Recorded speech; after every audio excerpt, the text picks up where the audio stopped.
Her abusive ex-husband grabbed her by the hair right in the middle of the luxury gala, smiling because he thought the wealthy crowd would just watch. He thought he could humiliate her and drag her out. He didn't know who she came with. Across the room, the Korean Mafia boss didn't yell. He just set down his champagne glass, locked eyes with the ex, and slowly started taking off his heavy gold rings. And in the Seoul underworld, when the boss takes off his rings, someone is leaving in a body bag. The Harrington Gala happened once a year, and it mattered in the way that only things built for appearances can matter loudly, expensively, and without substance. The grand ballroom of the Whitmore Hotel had been dressed in cream and gold, the kind of color palette that whispered old money and screamed new power, and 200 of the city's most influential people had turned up in their finest to perform the ritual of being seen. Crystal caught light and scattered it across the room in small explosions of warmth. The air smelled of gardenia arrangements and aged wine, and the particular brand of self-satisfaction that comes from never having had to fight for a seat at any table. Sally Giles stood near the east window, and she was not performing anything. She was simply present, deliberately, quietly, stubbornly present. Her gown was the color of embers, a deep, burnished gold that caught every shift of the light, the kind of color that asked to be noticed without begging for it. Her hair was pinned loosely at the base of her neck, a few coils escaping at her temple, and her skin held the warm depth of polished teak in candlelight. She had spent 45 minutes standing in front of her bathroom mirror before leaving the house, not because she was unsure of herself, but because she was relearning what certainty felt like. It had been a long time since she'd let herself occupy a room without an exit plan already mapped. She was here because her colleague, Dr. Priya Anand, had bought her a ticket months ago and refused to take no for an answer. She was here because her therapist had said, gently but firmly, that avoiding beautiful things was not the same as healing from ugly ones. She was here because at 31 years old, she had decided one Tuesday morning over cold coffee and a lease agreement for her own apartment that Dan Harder would not be the last chapter of her story. She was here because she deserved to be. For 17 minutes, standing near the soft glow of the east window with a glass of sparkling water she had barely touched, she had actually believed it. Then she felt the cold. Not a draft from the window, not the chill of the air conditioning. Something older, something her nervous system recognized before her mind had the chance to name it. The back of her neck tightened. Her fingers closed around the stem of her glass. And then she heard his voice low, bourbon-soaked, and aimed at her like a weapon. There she is. Dan Harder was wearing a tuxedo that didn't fit right across the shoulders, and he moved through the crowd the way a man moves when he has decided in advance that no one will stop him. He was not supposed to be here. The restraining order was explicit and current. The invitation list was private. None of that had ever meant anything to Dan. Laws were for people who felt accountable to something outside themselves.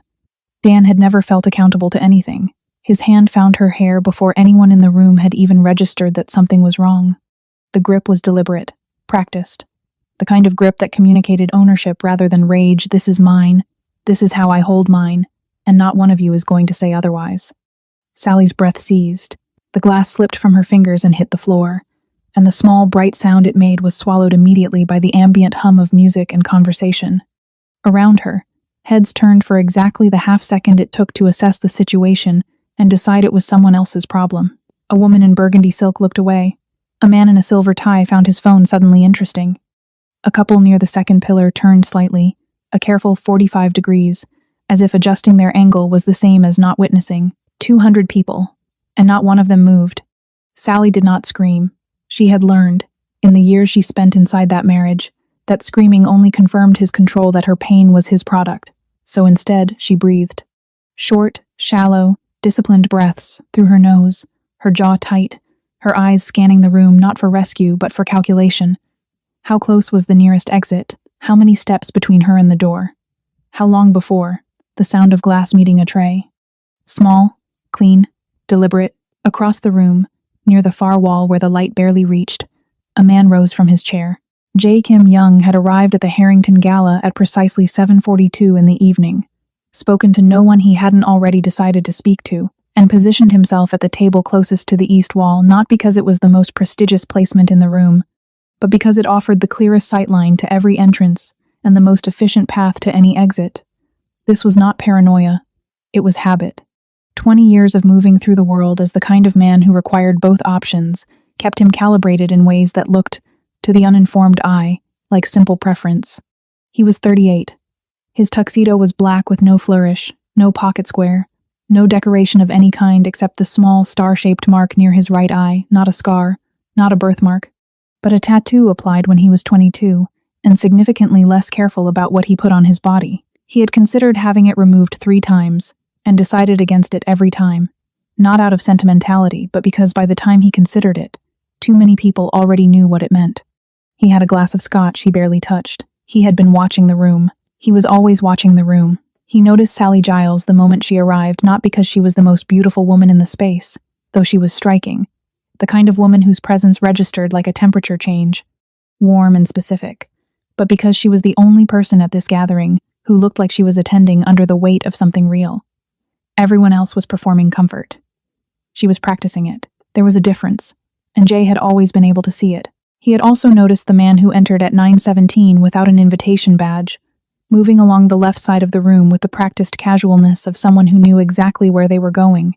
Jay had watched him for 4 minutes before the man's trajectory made his destination obvious.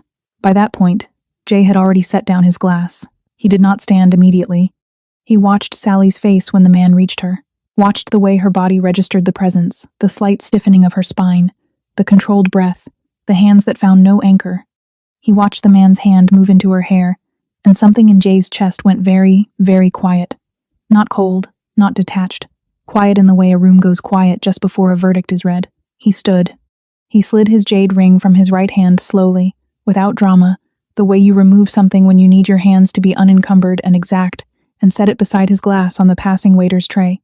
The waiter, a young man named Marcus who had worked the Harrington for 3 years, felt the weight of it land and went immediately, instinctively still. He did not look up. He had worked enough rooms like this to understand that some sounds were not meant to be witnessed. Jay crossed the ballroom. He did not walk quickly. He did not push through the crowd. The crowd simply parted. Not because anyone consciously stepped aside, but because there is a quality of intention in certain people that registers below the level of thought, a frequency that the body picks up before the brain processes it.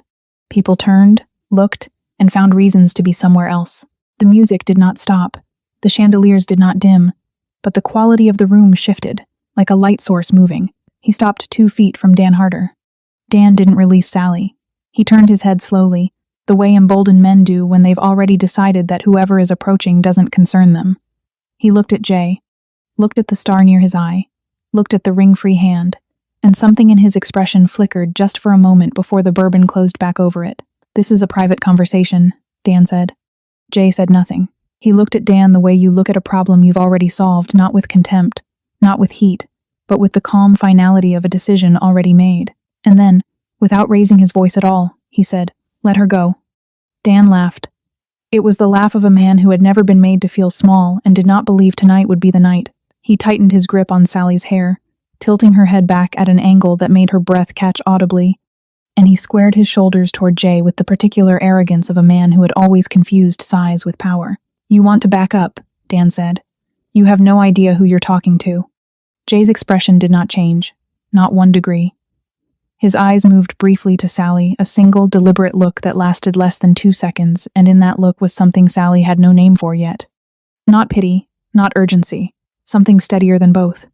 Something that said, "I see you, I'm here, and this ends now." Then he looked back at Dan. What happened next took 4 seconds.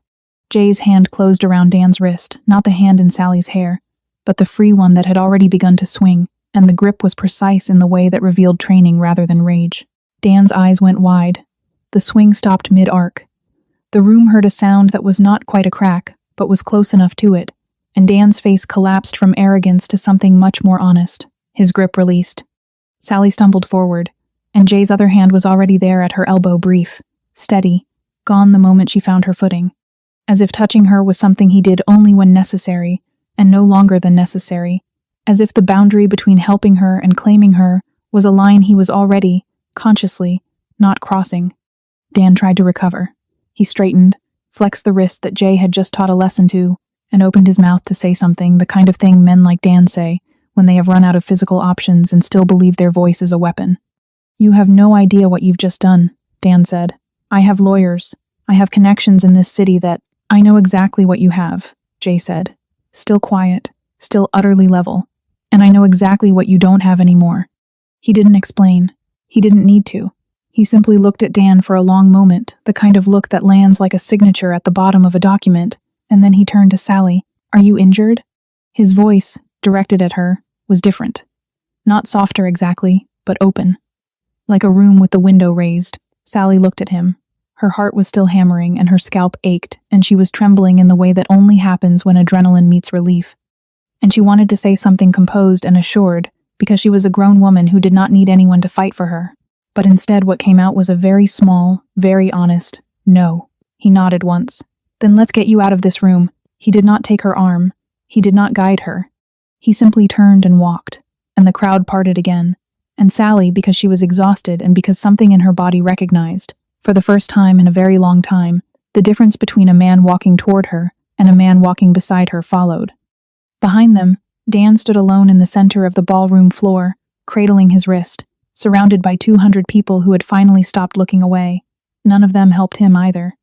The hotel had a private room on the 14th floor, a corporate suite with wide windows that overlooked the city and furniture chosen for function rather than display. Jay had a keycard. Sally did not ask why. She sat on the edge of an armchair near the window, and she was aware of herself in a way that was almost uncomfortable, aware of the gold dress and the pins still somehow holding half her hair and the small, invisible places on her body that had been touched by someone who should never have been allowed to touch her again.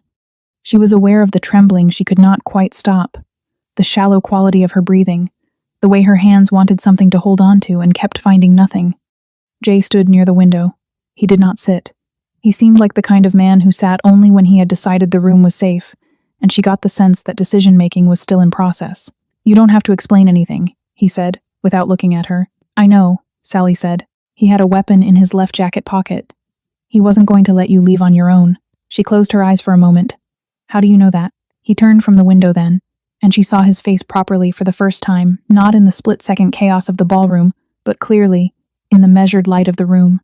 He had sharp, composed features, and the kind of stillness in his expression that usually came from either great peace or great practice. The star tattoo near his eye was exactly as she'd noticed it downstairs, small, deliberate, asking for nothing. "I know a lot of things about Dan Harder," he said.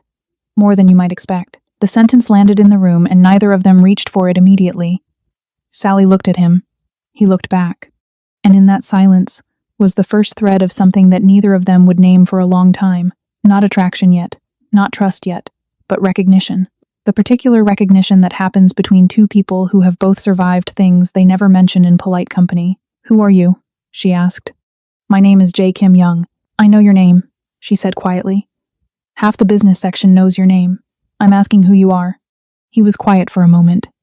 Then, almost imperceptibly, the corner of his mouth shifted not quite a smile, but the shape of one, like a word thought and not spoken. "Someone who should have been in that ballroom a very long time ago," he said.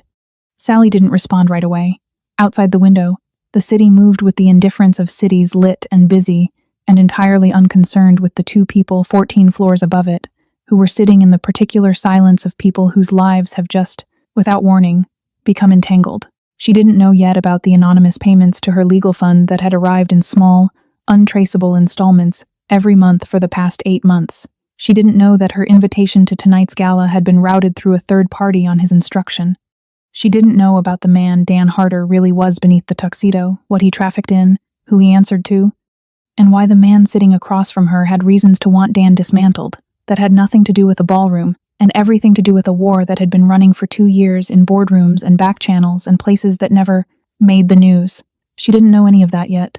What she knew was this: she was not shaking anymore, and the man across from her had not once looked at her like she was something that needed to be rescued. He had looked at her like she was someone who deserved better. For tonight, that was enough. She did not stay at the hotel. Jay arranged a car not his, something unmarked and quiet, and a driver who did not ask questions or make conversation. And by 11 o'clock, Sally was back in her apartment, sitting on her kitchen floor with her back against the cabinet and her heels still on, working through the kind of decompression that doesn't happen in therapy sessions because it requires the absence of other people. She stayed there for 40 minutes. Then she took a shower, made tea she didn't drink, and opened her laptop to look up, for the first time with proper attention, the name Jae Kim Young. What came back was a curated kind of information, the kind that has been shaped by someone who understands the difference between visibility and exposure. There were business profiles. Young Capital Group, a Seoul-headquartered investment firm with holdings across logistics, real estate, and private equity. There were photographs at industry events always composed, always slightly removed from the center of the frame, as if he had agreed to be present but not documented. There was an interview with a Korean business publication from 4 years ago in which he said, when asked about his leadership philosophy, "I don't believe in controlling outcomes. I believe in controlling conditions." Sally read that line twice. She thought about the way he had handled Dan, not with fury, not with spectacle, but with the absolute absence of hesitation. The way his voice had carried no emotion and still somehow communicated more certainty than anything she had heard in years. She thought about the keycard for the 14th floor, which he had produced without explanation, as if having quiet places prepared for difficult moments was simply part of how he moved through the world. She closed the laptop. She was not naive. She had spent enough time married to a man whose surface was impeccable, and whose interior was corrosion to know that composure was not character, and that power could build shelter or build prison depending entirely on whose hands it lived in. But she was also someone who had spent 2 years flinching at footsteps in hallways and mapping exits in restaurants. And tonight, for the first time since before her marriage ended, she had not once thought about the exit while she was talking to someone. That was not nothing. 3 days later, her phone lit up with a number she didn't recognize, and the text said only, "Your court date has been moved up. Your legal team will contact you tomorrow. Jay."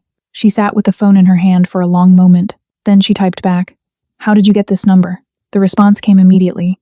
"The same way I get most things. Carefully." Sally put the phone down and looked at the ceiling and did something she hadn't done in a long time. She laughed. She met with her lawyer the following morning, or rather, she met the new lawyer her lawyer had referred her to.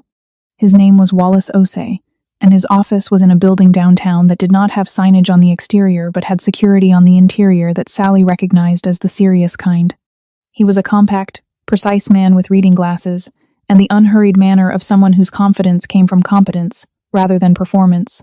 He told her that her case had been substantially strengthened by new documentation that had come in over the past 72 hours. Evidence of Dan's prior violations. Witness statements from the gala that had been collected and notarized within hours of the incident. Financial records that showed a pattern of control and economic abuse going back to the first year of their marriage. How did all of this surface so quickly? Sally asked. Wallace Osei looked at her over his reading glasses. It surfaced because someone spent a considerable amount of time making sure it would be findable when it was needed. Sally was quiet for a moment. Someone, he confirmed, and did not elaborate. She thought about the anonymous legal payments. She had always assumed it was Priya, or someone from the women's advocacy network she'd connected with 2 years ago. She had never chased the source because when you are barely keeping your head above water, you don't interrogate the hand that steadies you, you just breathe. "How long has this been in preparation?" she asked. 8 months, Wallace said simply. 8 months, before the gala, before any conversation, before she even knew his name in anything other than the business section of a newspaper. She walked out of that office and stood on the pavement outside for a moment, the mid-morning city moving around her, and she felt something shift in her chest, not gratitude, exactly, and not the uncomfortable weight of obligation, but something more complicated than both. She felt seen, not saved, seen. And the difference between those two things was the difference between being cared for and being controlled, and she was now very, very interested in understanding which one this was. She called the number. He picked up on the second ring. "You've been watching my case," she said. Not an accusation, a statement that required a response. "Yes," he said, "for 8 months. Yes." "Why?" There was a pause, not the pause of a man assembling a lie, but the pause of a man deciding how much honesty the moment required. "Because I recognized something in Dan Harder's eyes in a photograph," he said finally. "I've seen that look before, on a different man, in a different city, and I wasn't in a position to do anything about it then." Sally was quiet. "I lost my sister to a man like him," Jay said. "I was in Seoul, she was here, and by the time I knew what was happening, it was too late to matter." The city kept moving around Sally. Someone walked past with a coffee, a delivery bike threaded between 2 taxis. Ordinary, continuous, indifferent life. "I'm sorry," she said. "Don't be," he said. "I'm telling you because you asked, not because I want your sympathy. I want you to understand that what I did, what I've been doing, is not about you being a victim. It's about a debt I've been carrying that I finally had the ability to repay." Sally considered that. "So I'm a project?" "No," he said immediately. And then, more carefully, You are the first person in a long time that I would like to know better. Those are two different things. She looked down at the pavement, thought about the laughter 3 nights ago, thought about the way he had looked at her in that suite, not like a woman in distress, not like a problem to be managed, but like a person he was genuinely curious about. Lunch, she said. A beat. Tomorrow, he said. Somewhere with a normal sign on the building, she said. And for the second time, she heard the shape of a smile in his voice when he said, I'll see what I can find. The place he chose had a blue awning and handwritten specials on a chalkboard, and smelled like cardamom and fresh bread. And it was the most ordinary room Sally had sat in for weeks. Jay arrived without security. He wore a dark gray jacket over a simple shirt, no tie, and when he sat across from her at the small table near the window, he looked like a different version of the man from the ballroom, not softer exactly, but more present, less contained. They talked for 3 hours. Not about Dan, not about the case, not about the network of quiet decisions he had been making on her behalf for 8 months. They talked about the things that reveal a person more honestly than any confession, the things they read, the things they couldn't explain to other people, the things they had given up, and the things they had refused to. Sally learned that he had studied architecture before business, and still drafted floor plans of buildings that would never be built as a way of thinking through problems, that he spoke 4 languages, and thought most fluently in the 4th. A specific dialect of Korean from his mother's hometown that fewer than 40,000 people still spoke. That he had not been back to Seoul in 14 months, and did not entirely know why. Only that some cities become complicated in the same way that people become complicated, not bad, just layered in a way that requires more energy than you sometimes have. Jay learned that Sally had a graduate degree in public health, that she had never used in a traditional way, that she had spent 3 years building health education programs in underfunded schools before her marriage had quietly dismantled her access to funding and professional networks in ways she hadn't recognized as control until much later, that she had a playlist she listened to every morning before she got out of bed because it was the ritual that made the day start on her terms, that she was funnier than she let herself appear in rooms where she felt uncertain, and that in this room, with the cardamom smell and the handwritten specials and the ordinary light, she was not uncertain at all. He noticed that. She noticed him noticing. Neither of them said anything about it.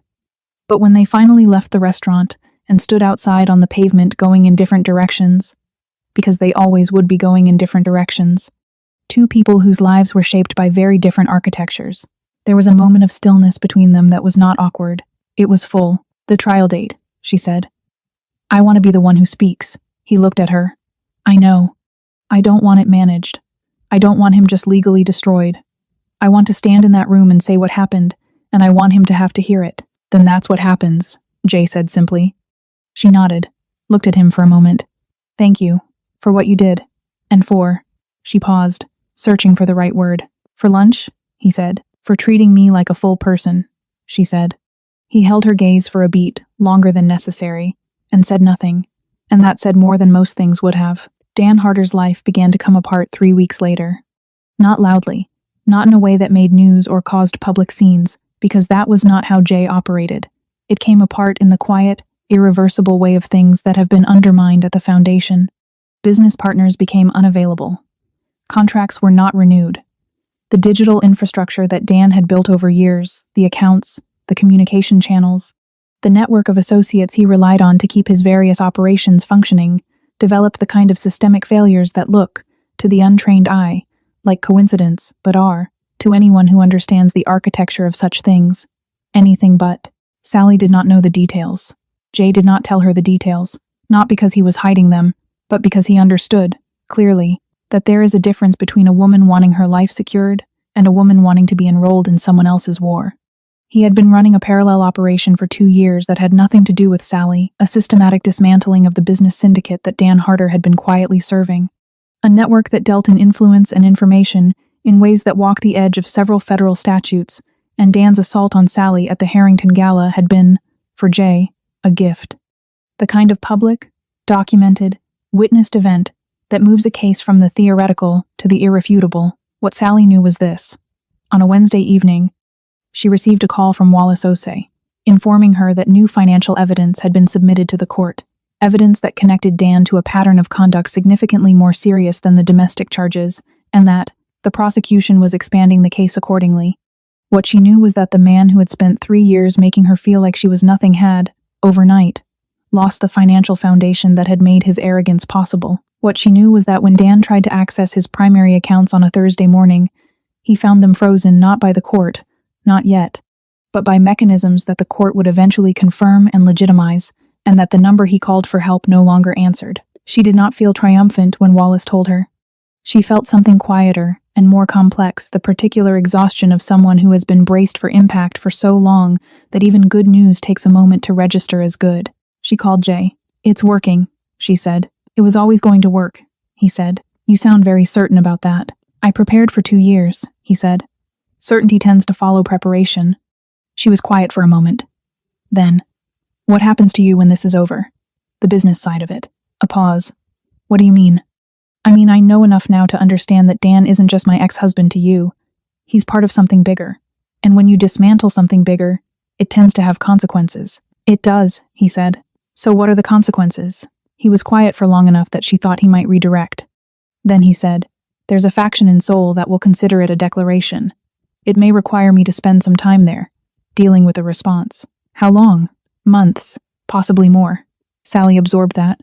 She was sitting on her kitchen counter. She had started doing that recently, perching up high, which her therapist would probably have something to say about, and she looked at the window and the city beyond it. "Okay," she said. "Okay?" he repeated. "I'm not asking you to stay," she said clearly. "I'm asking because I want to know what I'm working with. What's real?" There was something in the silence that followed that felt different from his usual stillness. Warmer. Slightly less composed. "That's fair," he said. "It's practical," she said. "I've learned the difference." The courtroom was not glamorous. Courtrooms rarely are in the way that television suggests they are ordinary rooms, made weighty by what happens in them. And this one was no exception. Beige walls. Fluorescent light with one fixture that flickered intermittently. Rows of benches that creaked. The particular smell of old carpet and institutional cleaning product. Dan Harder sat at the defense table looking considerably less like a man who owned the room than he had at the Harrington 3 months ago. He had lost weight. His lawyer was efficient, but visibly managing limited resources, the kind of representation you end up with when your funding has been systematically redirected. He kept his eyes forward, and his jaw set, the performance of a man trying to hold onto a posture that no longer had the material beneath it to sustain itself. Jay was in the gallery, 3rd row, left side. He wore no tie. He did not look at Dan. He looked at the door at the front of the room, and when it opened and Sally walked in, he allowed himself 3 seconds of just watching her before he returned his gaze to neutral. She was wearing blue, a deep, steady blue, the color of something that has decided not to be moved. Her hair was down, and she carried nothing, no notes, no folder, just herself, which was the bravest version of prepared that existed. She sat. She waited. And when the moment came, she stood at the podium and she spoke. She did not perform. She did not perform grief, or strength, or survival, or any of the postures that women in these rooms are often silently expected to inhabit to be believed. She spoke in the way of a person who has spent a long time deciding exactly what words were true and refusing to use any others. She described the first year of her marriage, when the control was so gradual and so carefully framed as care that she had thanked him for it. She described the second year, when care became condition, and condition became silence, and silence became a house she did not know how to leave.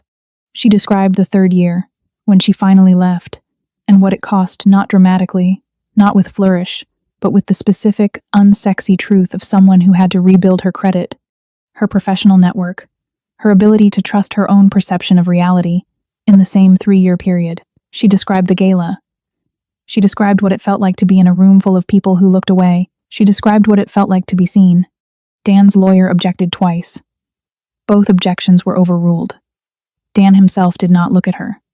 He stared at the defense table, and whatever he was feeling, whether it was shame or rage or the dawning, terrible comprehension of what was happening to his life, he kept it inside the performance of blankness he had been coached to maintain. When Sally sat back down, the room was quiet, not the polite quiet of people being respectful. The real kind, the kind that means something landed. The verdict came 6 days later.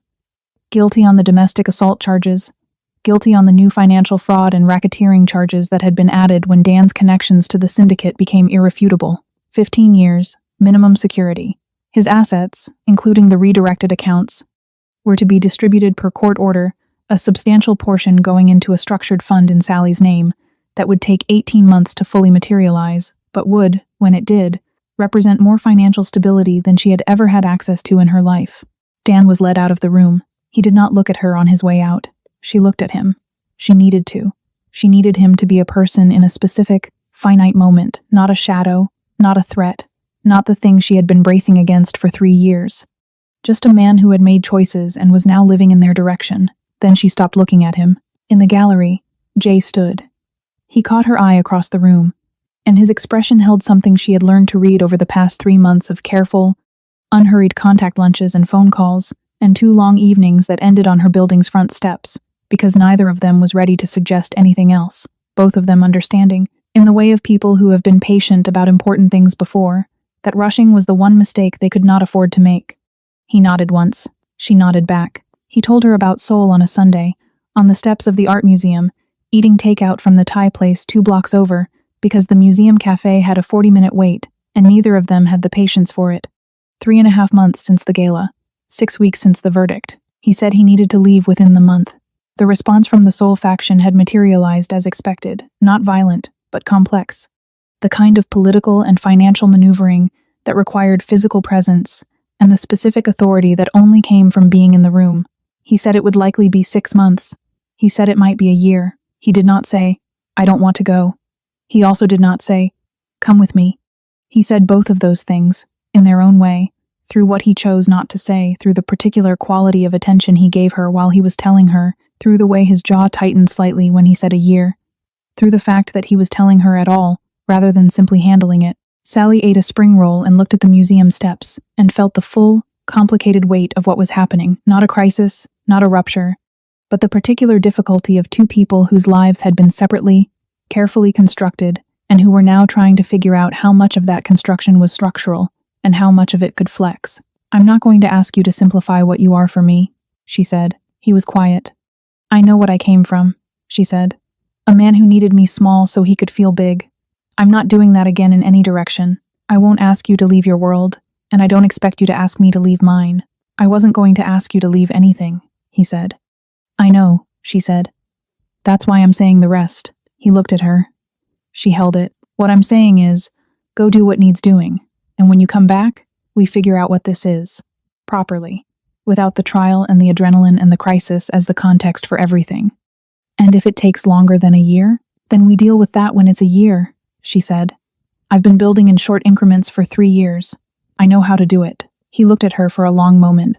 The way she had come to understand, he looked at things he was deciding to keep.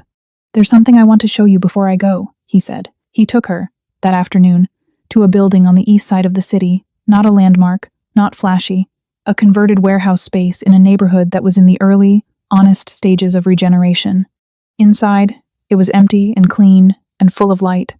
High ceilings, original brick, a row of north-facing windows that threw the space into the soft, even illumination that artists call good light and everyone else simply feels without naming. "It's yours," he said. "Not a gift, an investment. I've had it set aside for 4 months, waiting for the right use." Sally stood in the middle of the space and turned slowly. "For the foundation," he said. "The public health work. You mentioned the programs you had to abandon. The schools. This is a start, a proper headquarters. The funding structure is already set up. Wallace has the paperwork." She turned to look at him. "You were planning this 4 months ago." "I was preparing conditions," he said. And there was the shape of that almost smile again, the one she had catalogued carefully and returned to often. She walked back to him.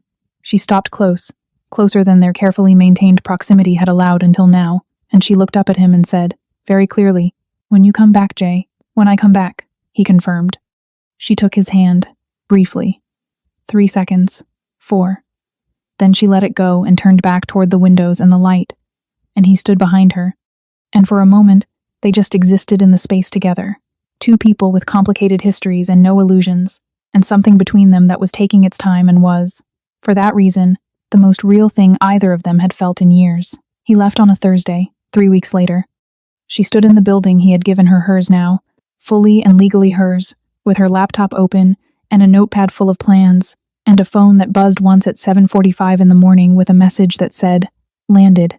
The building faces north. Good light in winter." She read it twice, set the phone down, looked at the north-facing windows, picked up her pen. The most radical thing a survivor can do is build something new in the space where the old thing burned. Not to prove they survived, but because building is simply what they were always meant to do. If this story found you at the right moment, if something in Sally made you breathe a little deeper, or something in Jay reminded you that protection and control are not the same thing, leave me a comment below. I want to know, what was the moment this story changed for you? Was it when the room looked away, or when one person didn't? Subscribe if you want more stories that take their time with the truth. The next one is already waiting.